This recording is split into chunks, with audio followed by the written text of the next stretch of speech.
Welcome back to day 95 of designing a custom Lego set of my childhood home for my dad. If this is your first time here, don't leave, stay. You do not need to have watched any of the previous videos. I think this is like a stream, right? You can hop in wherever and it's going to be a good vibe. And it's not going to be super dense. It's not a Mr. Beast video, I'll tell you that up front. Which I do like those too, but that's not what this is. So, what is this, or why am I even building this? My dad and I always bonded over Lego growing up. He built me a Lego table, like a little wooden table with some like cubbies that like I could use, what's it called? Tupperware to like organize my Lego pieces.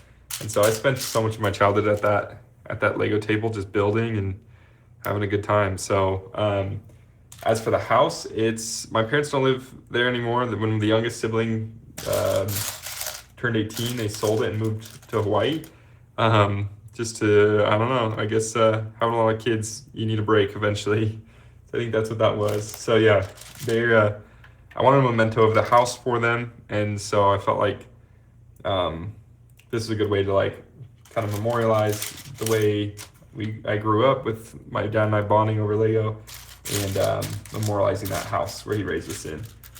He and my mom raised us in. So that's where we're at.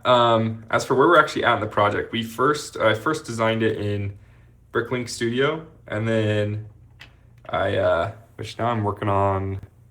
Can you even see that? I think you can. First designed it in Bricklink Studio, and then just ended up making it in. I didn't realize this was the same height as the pillow. That's all right. Yeah, I designed it in Bricklink Studio, and then kind of went from there. Like we got to the point of, let me actually turn on Do Not Disturb so y'all don't see my text popping up in the middle of this. Sorry about that. But yeah, so we designed in Bricklink Studio and then ordered the pieces. I'm still waiting the pieces. It takes a minute, honestly, for these pieces to arrive.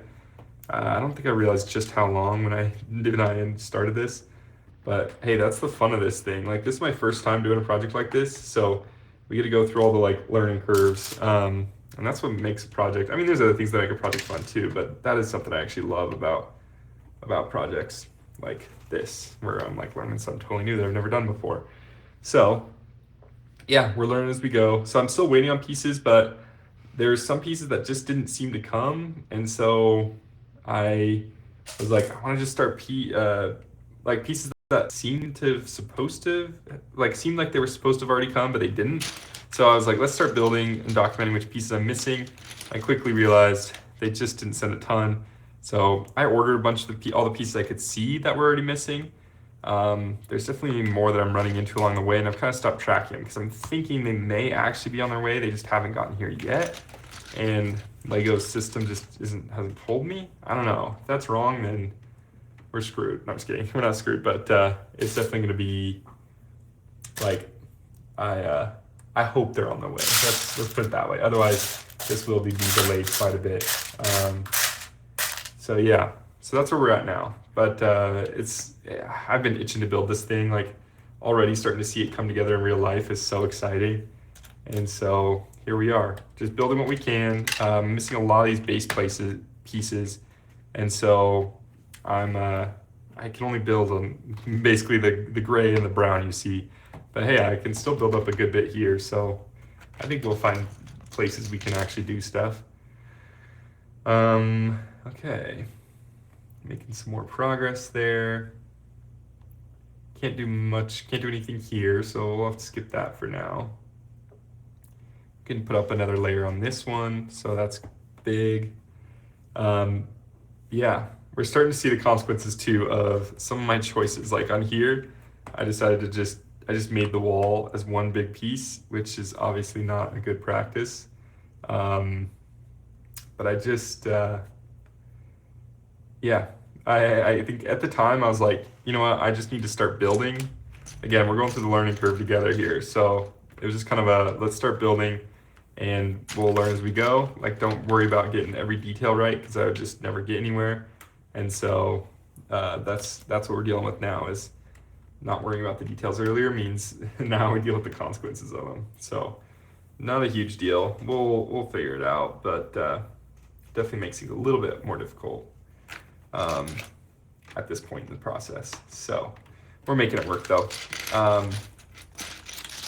What was I gonna say? Oh, today is my fiance just finished school, grad school, so that's exciting. I think next weekend's her graduation, but um, we're celebrating tonight with some friends.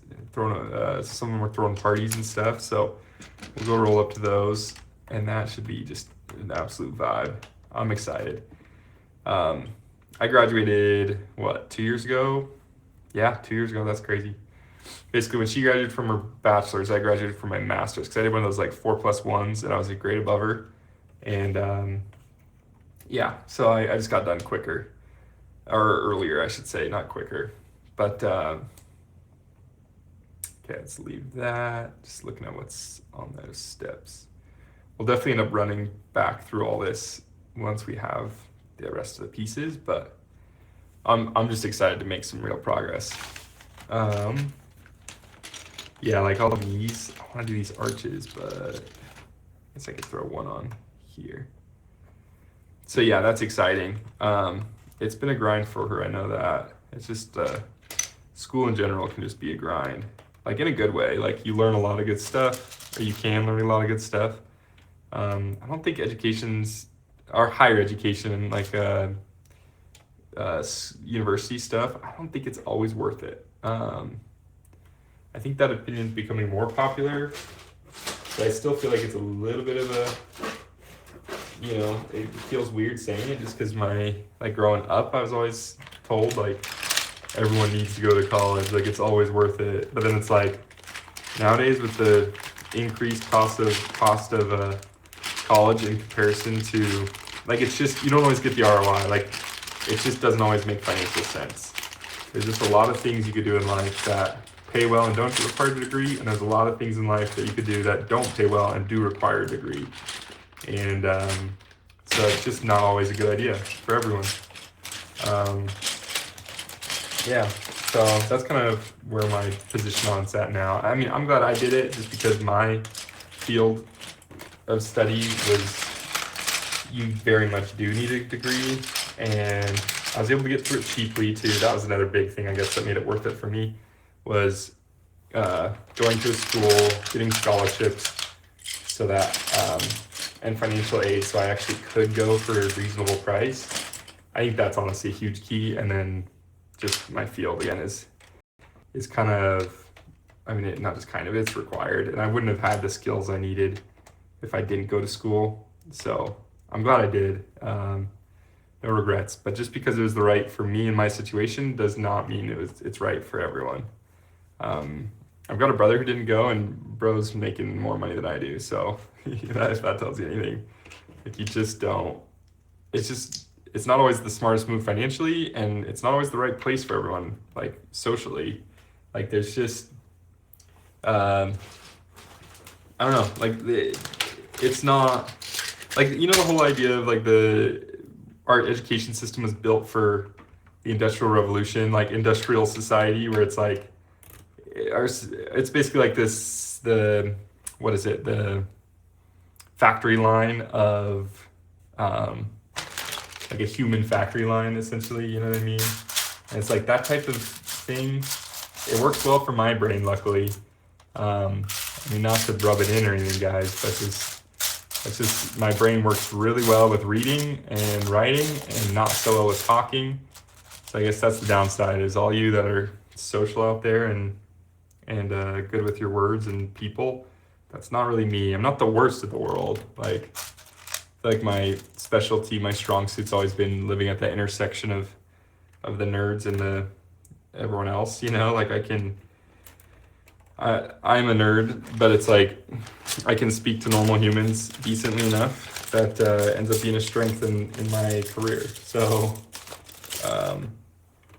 yeah, but it's like for those of us that aren't like that, then it's not always the best thing.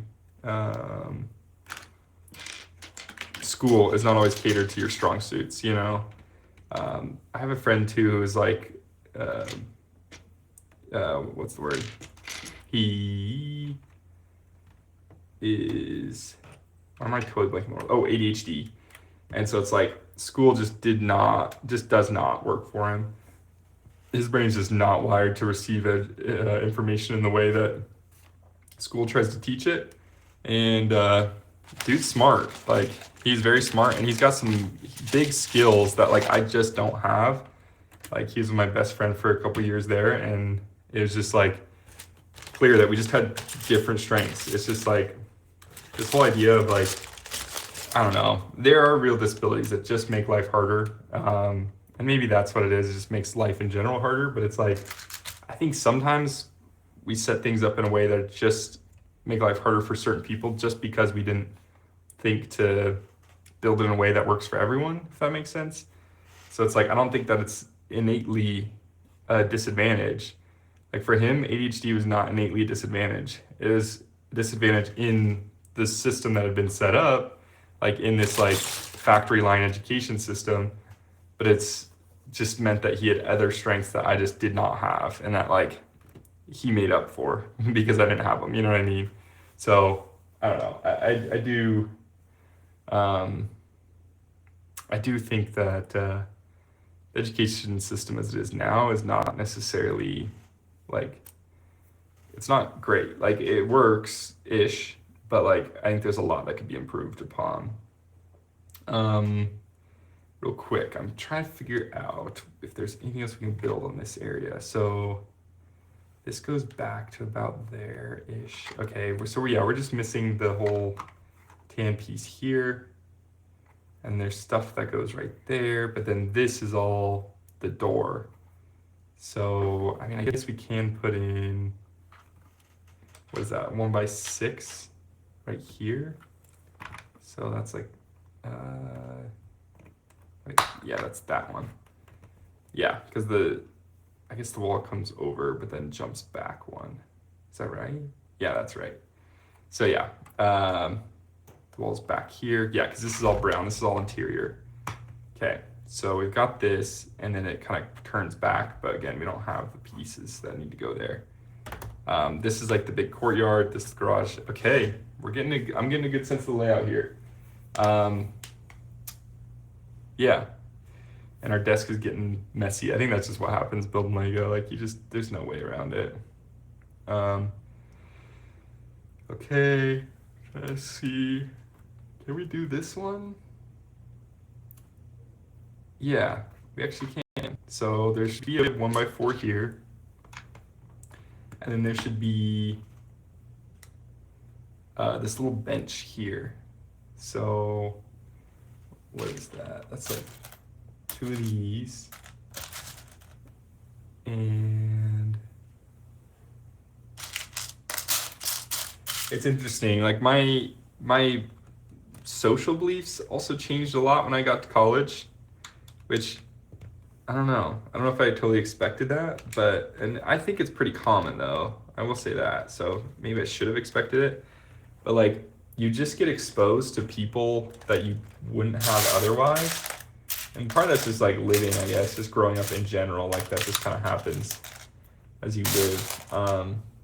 But I definitely felt that very significantly with like I had one random roommate, because I never had enough people to fill a dorm or whatever, like for miscellaneous reasons. Maybe not always, I guess. There was a couple years it was just me and the homies. But fairly common for us to have randos living with us.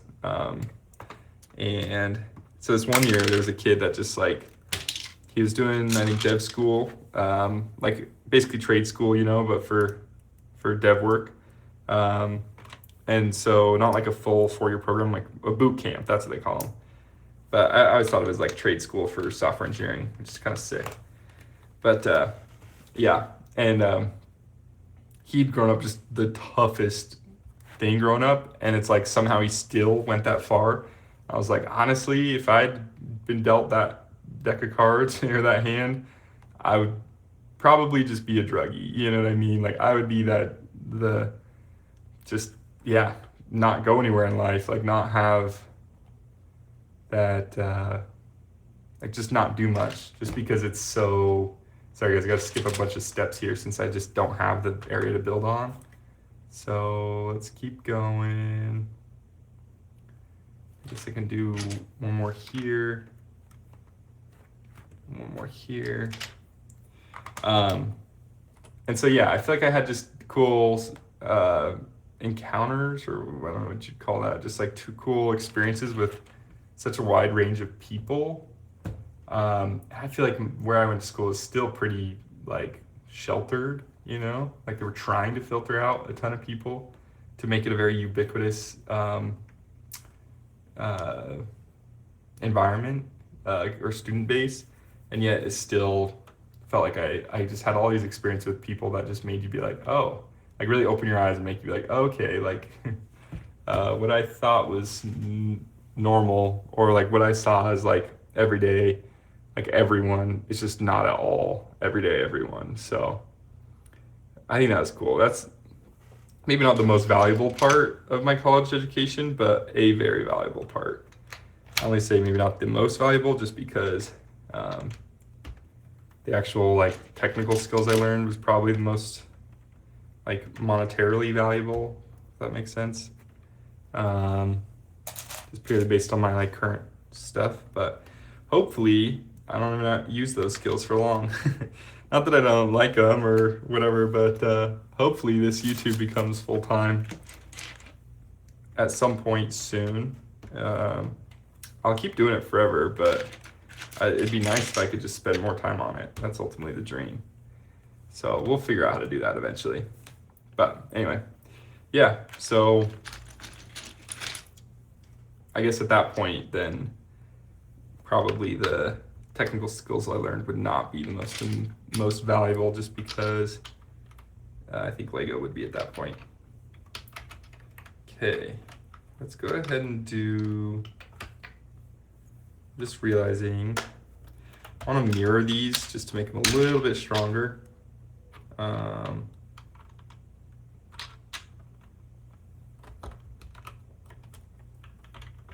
Yeah, I think it'll just look better too.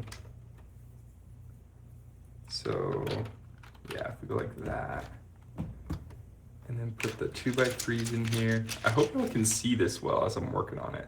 That's my other concern, is what if it's like impossible to tell what I'm actually doing? I think the overhead view is a good one. I guess as we build up, I don't know, maybe the way to go is more of the like a 3/4 view. I need to figure out how to do that, but it should be very doable, I think. I guess the other thought. Yeah, I think we do, because then it looks like, because I think in real life these are cinder block, so I think alternating helps it feel more like cinder block too. So I think there's an added bonus, not only to just like the strength of it, so because like this is real flimsy because it's not attached to anything. I honestly wish I had attached that, but these are solid now, so that's the way to go. I'm honestly surprised too how much of this I can build up, missing so much of the base. Every day I'm like, we'll see if I can eke out any more progress. Like, I'm not sure if I'll be able to. And then every day it's like, we go a full 20 minutes and I'm like, damn, there's so much more I could have done. So that's kind of fun. Let's see. But yeah, so that's my take on education. I do love education. I've always loved learning. I do think education in general is good for us. Like, brain's not a literal muscle, but it's a muscle in the way of just like, it grows when it works better when you work it. You know, it's like the use it or lose it. And I think it's very important to use our brains and just constantly grow them, because otherwise they'll be shrinking, just like any muscle would, you know. So I guess not just muscle, like there's a million, like that's just life in general, right? Or just like, I feel like a core tenet of so many things is just like, if you do it, it becomes easier and you get better at it. So maybe those are one and the same actually, but like same for just everything. Like everything works that, not everything, but like so many things work that way. Like just the more it happens, the more it's done, the easier it gets. The better we get at it. Like I guess that's the way that brains or nervous systems in general have developed. And then I feel like, I don't know if we just mirror that, or if that's just like a nature of systems, or like, I don't know if that's a uniquely human or a uniquely animal slash like brain nervous system thing, or if that's like just the way systems in general work. Um, yeah, my education was in systems, so I definitely think through that lens a lot because that's what I know. But like I was talking to one of my coworkers the other day, and about like I really like the idea of smaller groups. Like, guys, political comment here, so plug your ears. I'm just kidding, but I'm definitely more libertarian, just in the way of like I like the idea of more local government. You know what I mean? Just because, like, going back to the systems thinking. In my experience, in my learning, it's just like you're always going to have some error rate, right? Like any system, you're not going to be perfect. Oh, we're already out of time. Okay. Well, let me finish this thought. Basically, the idea that, like, any system, you're going to have issues, you're going to have an error rate, and it's not zero. Like, it may not be crazy, but it's not zero. And so, like, what do we do about that? Like, if you're on a small scale, that error rate could be negligible. Like, if you've got 10 people and your error rate on some process or system is 1%, like, it's a tenth of a person, right? So maybe 1 in every 10 times someone feels the consequences of that error. But like the rest of the time, it's just unnoticeable. No one cares because it's not impacting anyone. But you scale that system up to millions, hundreds of millions, say 300 million plus people like the US or anywhere else. And all of a sudden, the 1% error rate is like, what is that? 3 million people's lives. Especially when you up the stakes, then it's like 300 million people's lives just like destroyed, or sorry, 3 million people's lives destroyed or like deeply affected by just what would have been like an inconsequential error. And it's like, if you're bound to have, so then our two options are like either reduce that error rate to like zero, effectively zero, which like is just not possible. So like that whole engineering idea of like every magnitude of accuracy you go up is just like, now I'm gonna totally butcher it, but basically it's like you go from 90% accuracy to 99% accuracy. It's not just 9% harder to do, it's 10 times harder to do than going from 0 to 90. So it's like you just exponentially, it gets more difficult than going from 99% accuracy to 99.9. Just that extra 9% of 0.9% of accuracy is like 100 times more difficult. So it's just not worth it, right? Like, and it becomes infeasible. Like, gets to a level where getting 100% accuracy is just not going to be possible because it's just so difficult and expensive. And so I definitely think of that with systems. Like, at the end of the day, you're just not going to have 100% accuracy. And so when you have like these high impact systems or high consequence systems, I think and you just can't get perfection, then it's like you're either saying, yep, we're okay with just like the difficulties this is going to impose on these people, or we make the system smaller, like we descale it, like we make it so you're getting down to those groups of 10, that these people, or to the point where the error rate is really not hurting people. You know what I mean? It's to the point of like the rate may be the same, but the quantity is small. Point where it's like negligible, right? So like, I don't know. And I don't know if that works in practice. There's got to be examples of people trying it if it actually works, or just seeing if that works. I'm realizing now, guys, all my 1x4 gray ones seem to not be here. So that's fun. So yeah, we'll actually have to put building this like shelving unit in the garage on hold. In the meantime, is there anything else we can build? No, not really. But I think I got my point across. Just basically the idea of like there's always going to be an error rate in a system, and if the system's too large, then or large enough, then that error rate is going to have real impact on a lot of people. And so instead, let's scale down the system so the error rate's impact is either negligible or just yeah, it's a rounding error. You know what I mean? Like it's okay, 1 in every 10 times one person gets hurt rather than a million people get hurt every time. You know, like if you could have, and yeah, I get you still have those people, so it'd be like what, 1 million people, but every 1 in 10 times they get hurt is kind of the idea rather than every time. I don't know if that works in real systems, but I'd be curious to see. So if anyone knows any, like, I don't know, any studies, experiments about that or anything along those lines, let me know. Again, I like learning, so I'm always open to whatever info I can have that would like either prove or disprove my assumptions, because I know I'm making assumptions here. So I'd love to see evidence one way or the other. All right, well, I'll see y'all tomorrow. Thanks for tuning in. I appreciate your support. It's making the dream possible. So I'll see y'all tomorrow.